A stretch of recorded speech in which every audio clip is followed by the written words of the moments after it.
নমস্কার বন্ধুরা, প্রদীপ গার্ডেন্সে আপনাদেরকে স্বাগত। আজকে সবজি পচা তরল সার বা তরল জৈব সার আপনাদের দেখাবো আমি কিভাবে বানাই। কোনো দুর্গন্ধ হয় না। লাউয়ের খোসা বা শশার খোসা, পেঁয়াজের খোসা, আলুর খোসা, তরমুজ, যাবতীয় কিচেন ওয়েস্ট, শাক যেগুলো আমাদের প্রয়োজন হয় না, তো সব আমরা কিচেন থেকে যে ওয়েস্টগুলো বেরোয় সেগুলো এবং এর সাথে আরও কিছু উপাদান মিশিয়ে কিভাবে আমি কিচেন কম্পোস্ট তৈরি করি সেটা আপনাদের সম্পূর্ণ দেখাচ্ছি। কোনো গন্ধ হবে না। আপনার গাছে এটা দিলে কোনো মাইক্রোনিউট্রিয়েন্টের প্রয়োজন হবে না। এক জায়গায় জমা করে রাখি, পরে ওখানে থেকে যে তরলটা, তবে আমি এর মধ্যে বেশ কিছু উপাদান মেশাবো যেগুলো মিশিয়ে দিলে কোনো পোকা হয় না বা খুব ভালোভাবে মাইক্রোনিউট্রিয়েন্ট হয়, সব কিছু বর্তমান থাকে। দেখা যাক কিভাবে আমি করছি। দেখুন, এইরকম একটা আমি 60 লিটারের ড্রাম নিয়েছি। এই ড্রামে সমস্ত সবজির খোসাগুলো আগে ভরে নিচ্ছি। দেখুন বন্ধুরা, আমার সব নেওয়া হয়ে গেছে। এটা আমি ভর্তি করে নিয়ে নিয়েছি এবং এটা একটা গাছের ছাওয়ার মধ্যে নিতে হবে। বন্ধুরা দেখুন, এটা গাছের নিচে পড়ে থাকা শুকনো পাতা। এটা যদি এরকমভাবে ক্র্যাশ করা হয়, ইয়ে দেখুন এরকম হয়ে যাচ্ছে। তো এটাও আমি বেশ কিছু ওর মধ্যে দেব। দুটো বাটি ভর্তি ওখানে আমাদের দিতে হবে। আমি শুকনো পাতা নিয়ে নিয়েছি কিছু। তৃতীয় যে উপাদানটা নিচ্ছি, দেখুন এটা হচ্ছে চা পাতা। এই যে চা পাতা শুকনো করে রাখা, এরকম প্লাস্টিকের মধ্যে রেখে দিই, নিচের দিকেরগুলো কিছুটা এরকম ডিকম্পোজ হয়ে যায়। তো এটাও কিন্তু এই যে এটার মধ্যে নিয়ে নিচ্ছি। দেখুন, একটু ভেঙে নেব। চা পাতা কেন নেওয়া হচ্ছে? চা পাতা এর যে এখান থেকেও কিছু পরিমাণ এনপিকে পাবো, মাইক্রোনিউট্রিয়েন্ট পাবো। এছাড়াও এর মধ্যে উপস্থিত যে দুধ আমরা ব্যবহার করেছিলাম চা করার সময়, সেটা কিন্তু আমি ফেলি না। ওটাও কিন্তু ক্যালসিয়াম হিসাবে, দুধে প্রচুর ক্যালসিয়াম থাকে, সেই ক্যালসিয়ামটা গাছের কাজে লাগবে। তাহলে এটাও কিন্তু আমি নিলাম। দেখুন, কিচেন ওয়েস্ট কম্পোস্ট আরও বেশি স্ট্রং করার জন্য আপনাকে যেগুলো দিতে হবে, এটা হচ্ছে ঘুঁটে। এই ঘুঁটে আপনি একটু ক্র্যাশ করে বা ভেঙে কয়েকটা দিয়ে দিবেন। এটা হচ্ছে কলার খোসা শুকনো করে রাখা। এই কলার খোসাও কিন্তু আমি এই যে দেখুন শুকনো করে রেখেছি। এর কলার খোসাও কিন্তু আমি কিছুগুলো, ঠিক এতগুলো পরিমাণ একটু টুকরো করে কেটে নেব। তো চলুন টুকরোগুলো করে নিই, তারপর আপনাদের দেখাচ্ছি। বন্ধুরা দেখুন, আমার অ্যালোভেরাগুলো এইরকমভাবে টুকরো, ছোটো ছোটো টুকরো করে নিয়েছি। কলাগুলোকে যত সম্ভব টুকরো করেছি। তো এটা আর একটু রোদ পেলে ভালো শুকনো মানে ভাঙা যেত। যাই হোক, আর ঘুঁটেগুলোকেও আমি ভেঙে নিচ্ছি। তো এগুলো সব উপাদানগুলোকে একসাথে মিশিয়ে আমি ওখানে দিয়ে দিচ্ছি। বন্ধুরা, এখানেই শেষ নয়, আরও কিছু উপাদান আছে যেগুলো কিন্তু দেবো ওখানে। প্রত্যেকটা জিনিস কিন্তু এই যে কলার খোসায় আপনার পটাশিয়াম প্রচুর থাকে। এখানে ঘুঁটেতে এনপিকে থাকবে। অ্যালোভেরা এটা গাছে প্রয়োগ করলে গাছের রুট ভালো হয়। এছাড়াও এর মধ্যেও প্রচুর মাইক্রোনিউট্রিয়েন্ট থাকে। তো সবে মিশিয়ে একটা যে লিকুইড ফার্টিলাইজার বা পরে এর থেকে যে কম্পোস্টটা তৈরি হয়, সেটাও কিন্তু গাছের পক্ষে খুব উপযোগী। তো চলুন এটা আমরা দিয়ে, ধানের আগড়া থাকে সেটা থেকে তৈরি গরু খাবার এটা। তো এটাও আমি এখানে, যেহেতু আমার গরু আছে, এটাও কিন্তু আমি এখানে কিছুটা দিই। তো এটা কতটা নিয়েছি? 500 গ্রাম। এই যে 60 লিটারের ড্রাম, তার হাফ পর্যন্ত করার জন্য আমি এখানে 500 গ্রাম এটাও নিলাম। প্রত্যেকটাই কিন্তু এর মধ্যেও প্রচুর পরিমাণে মাইক্রোনিউট্রিয়েন্ট আছে, অর্থাৎ অনুখাদ্য এই তরল থেকে তৈরি করলে অনুখাদ্য প্রয়োজন হবে না। সমস্ত সবজির খোসা ছাড়াও আপনার ঘরে যদি এরকম ফল পচে যায়, এই যে এটা একটা আপেল বা লেবু, যাই পচে যাক না কেন, সেটাও কিন্তু আপনি ওর মধ্যে দিতে পারেন। এই যে উপাদানটা আমি ওর সাথে মেশাই সেটা আপনাদের সামনে বলি। এটা হচ্ছে যে কোনো বড় গাছের নিচের মাটি। তবে হ্যাঁ, সেটা বট বা অসত্য হলে, বা যেসব গাছের নিচে কোনো গাছপালা হয় না, বা দীর্ঘদিন ধরে পাতা পড়ছে, এই যে ধরুন এই পাতা পড়ছে এর নিচে যেখানে কিন্তু ময়েস্ট, মাটির মধ্যে ময়েস্ট আছে, সেই রকম জায়গার মাটি আপনাকে কিছুটা নিতে হবে। তো ধরুন আমি এখানে একটু পরিষ্কার করে, এই যে পাতা পড়ছে দীর্ঘদিন, এই উপরের দিকের অংশ দেখুন, এই উপরের দিকে অংশে কিন্তু প্রচুর পরিমাণে অণুজীব থাকে। তো এটাও কিন্তু আমি কিছু পরিমাণ নিয়ে নেব। কতটা নেব? এটা নেব আমি ধরুন 1 কিলো মাটি যতটা হয়, এটাও কিন্তু আমি নেব। তো 1 গ্রাম মাটিতে প্রায় 1 কোটি ব্যাকটেরিয়া অণুজীব জানেন। তো এই জিনিসটা যদি আমি নিয়ে নিই, ধরুন এই উপরের মাটিটা এখান থেকে আমি নিয়ে নিলাম ওর সাথে দেওয়ার জন্য, এতে কি হবে, ব্যাকটেরিয়ার সংখ্যা বেশি হবে, যার ফলে আমরা যে পোকাগুলো দেখতে পাই কিচেন কম্পোস্টে, যে পোকাগুলো হয় সেই পোকাগুলো কিন্তু হবে না বেশি, এছাড়াও দুর্গন্ধ হবে না। পচন মানেই কিন্তু সেখানে ফাঙ্গাস এবং ব্যাকটেরিয়া দ্বারা সেটা পচে। তো আমরা গাছে প্রয়োগও করি সেই পচনশীল খাবারটা, গাছেরও প্রয়োজন হয়, কিন্তু একটা জিনিস খেয়াল রাখবেন, যত বেশি দুর্গন্ধ তত বেশি খারাপ ব্যাকটেরিয়া, যেটা গাছের পক্ষে ভালো নয়, বা তত বেশি খারাপ ফাঙ্গাস।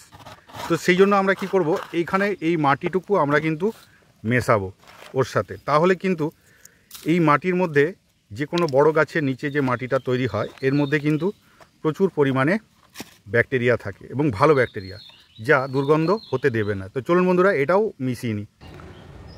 তো চলুন এটাও কিন্তু আমি মাটিটা দেখুন এর মধ্যে মিশিয়ে দিলাম। তো মাটিটা মিশিয়ে দিয়ে এটাকে ভালোভাবে হাতের সাহায্যে আপনাকে উপর নিচ করে নিতে হবে। এটা কিন্তু অত্যন্ত জরুরি, আপনি গ্লাভস পরেও করতে পারেন।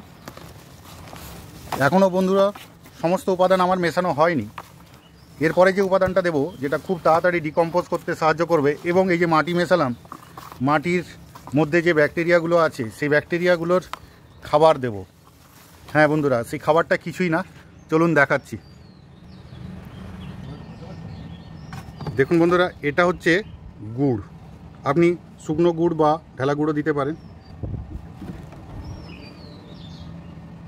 এখানে আপনার 200 গ্রাম গুড়, 200 গ্রাম গুড় একটু তরল করে নিয়েছি গুড়টা, এই যে দেখুন এরকম কালো কালো হয়ে গেছে, অবশ্যই এটা খারাপ গুড় ছিল। তো এটা আমি নিয়ে নিলাম এখানে। এটা অত্যন্ত পাওয়ারফুল একটা সার তৈরি হবে। তো এটা আমি আরেকটু নিয়ে নিচ্ছি, এই যে আমার এটা তৈরি করা আছে, এই যে ঠিক এই পরিমাণ নিলাম। এরপর এটা সর্বশেষ যে উপাদান আমি এর মধ্যে মেশাবো, তো দেখুন এই হচ্ছে দেশি গরু, ঘাস খাচ্ছে।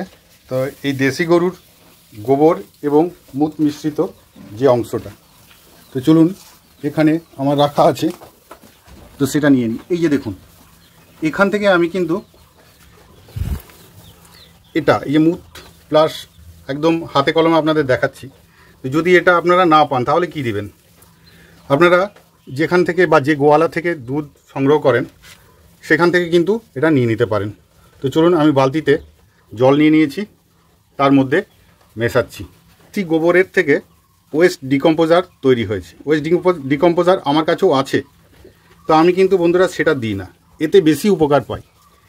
তো চলুন এটাও আমি বেশ কিছুটা নিয়ে নিচ্ছি। 6 লিটার জল আছে, এই 6 লিটার জলের মধ্যে কিন্তু আমি 2 কেজি কাঁচা গোবর, দেশি গোবর আমি মিশিয়ে নেব। তো গোবরটা আমি নিয়ে নিচ্ছি দেখুন, এবং এর মধ্যে যে ইউরিন মিশ্রিত গোবরটা, যেহেতু ইউরিনটা আমার ধরার কোনো জায়গা নেই তাই ইউরিন মিশ্রিত গোবর। এখানেও কিন্তু অনেক গুড ব্যাকটেরিয়া আছে, যেগুলো কালচার করে বিজ্ঞানীরা ওয়েস্ট ডিকম্পোজার লিকুইড তৈরি করেছে। তো আমিও এটা এখানে তৈরি করে নিলাম, খড়গুলো ফেলে দিচ্ছি, পচতে ডিকম্পোজ হতে দেরি হবে। বন্ধুরা দেখুন আমার গোবর জল রেডি হয়ে গেছে, এই জলটাই দেবো, আর আদার্স অন্য কোনো জল আমি এখানে দেবো না। তো এটাও কিন্তু এর মধ্যে দিয়ে দিলাম।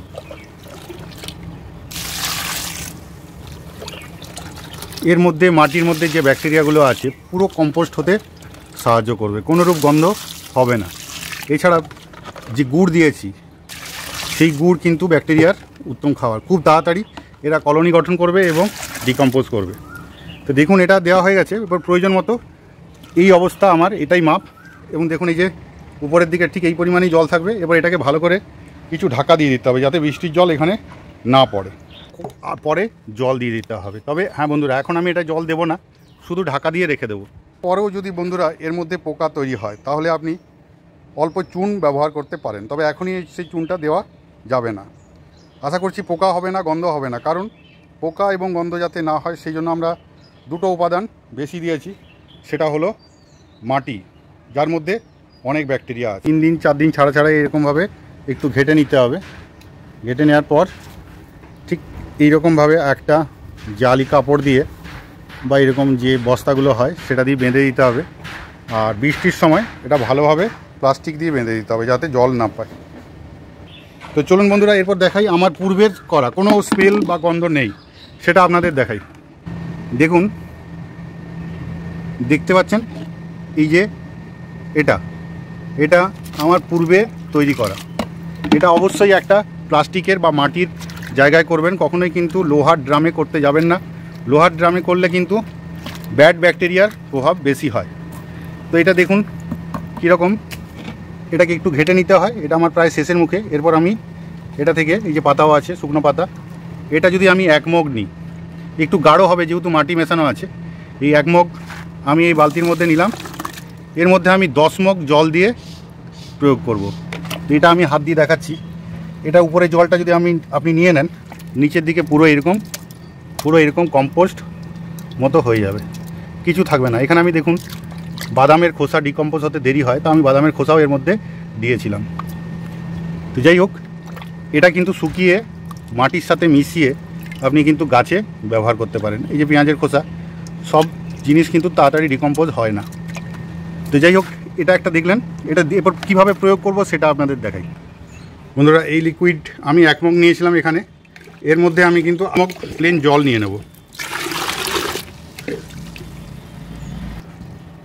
বন্ধুরা, 10 মগ জল নেওয়ার পর দেখুন লিকুইডটা কেমন। চলুন জেনে নিই এই তরল কম্পোস্টটি কী পরিমাণে, কত ইঞ্চি টবে জন্য কী পরিমাণ আমরা দেব। তো আমরা 7 ইঞ্চি টবের জন্য খুব বেশি 500 ml আমরা ব্যবহার করতে পারি। আর 3 ইঞ্চি বা 4 ইঞ্চি টবের জন্য আমরা 250 ml। তো এরকম পরিমাণ বুঝে আমরা দিতে পারি। এই লিকুইড সার প্রয়োগ করলে আপনার গাছে বাইরে থেকে কোনো মাইক্রোনিউট্রিয়েন্টের প্রয়োজন নেই। গাছের চেহারা দারুণ হবে, পাতা সবুজ হবে, গাছে ফুল ফল ভরে যাবে।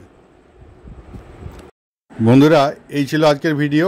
যদি ভিডিওটি ভালো লেগে থাকে তাহলে অবশ্যই একটি লাইক দিবেন এবং চ্যানেলটি সাবস্ক্রাইব করে পাশে থাকবেন। দেখা হচ্ছে একটি নতুন কোনো ভিডিওতে। ধন্যবাদ বন্ধুরা।